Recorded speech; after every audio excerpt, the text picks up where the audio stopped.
Alright y'all, so I am going to be showing the exercises that I do that I find work for me the best for arm wrestling. So there are 5 main things that I do for arm wrestling. Rising, pronation, cupping, side pressure, and back pressure. I'm not gonna show cupping in this video because cupping feels like a whole different thing. It's very, very specific. So let me know in the comments if you want to see a video about cupping. But I'm gonna show the other 4. So the way that I do rise is you get yourself a belt, get yourself free weight of some sort,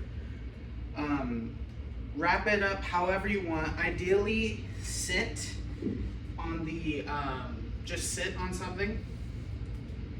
And then you're going to always want to make sure that the strap goes directly over your knuckle. And then when you do your rising lift, you're going to want it to be around here. Obviously mine's not tight enough right now. I need to change the grip. And then you're going to rock back and you're going to lift it up. So it should look like this. As you can see, the strap is over the knuckle. And then you're just going to curl it up. Boom, like that. Super simple lift. And yeah, it's pretty easy. If you're not used to doing rising, it will hurt your knuckle for probably the first few months that you do it.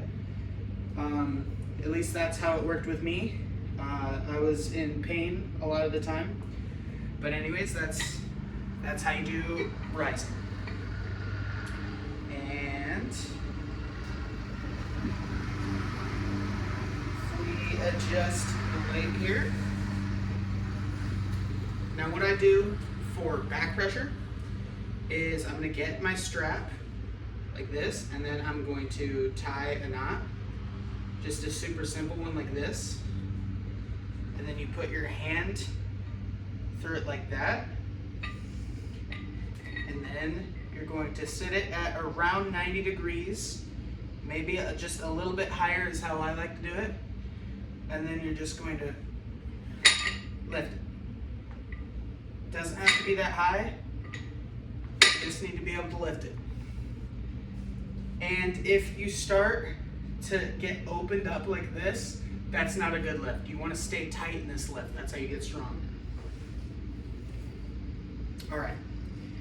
Now, the last 2 things, side pressure and pronation. I like to train these 2 with each other.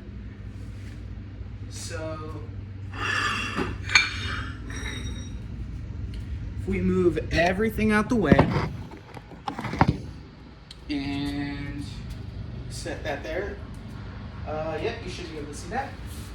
So just get something soft on top of the ground. Like a pillow works. I just have this broken up, busted pillow. And by the way, if you are training side pressure, never let your arm go outside of your shoulder line, because that's how you break your humerus bone. That is the most common way to break your bone in arm wrestling, is when your hand goes outside of your shoulder line. You don't want that. If you're not able to lift the weight back up, just let it drop. It's not worth breaking your arm.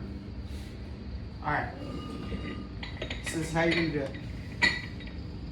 You get the weight up,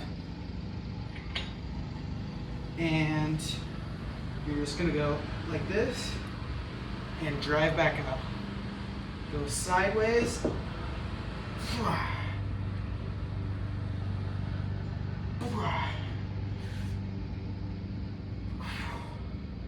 And then I also like to sometimes go a little bit, tiny bit forward. If you do both of these, you're gonna build up that side pressure strength in no time. And last, pronation. You can train it on your own. You can search up ways to train it on its own. But the way that I like to do it is just get as much weight as you want. I'm just gonna use a 10 pound for example. And just roll it up however you want. So you can do like this.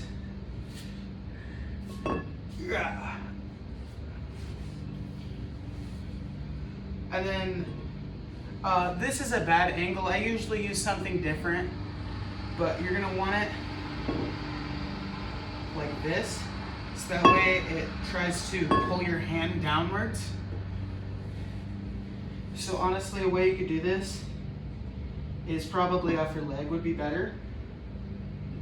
And then you're just gonna let it go down a little bit and then drive up and sideways. And that's gonna be a good way to strengthen your pronator while also strengthening side pressure, which is the way I find most efficient. And I hope that helps. These are the best exercises that I have found. And yeah, stay strong. Peace.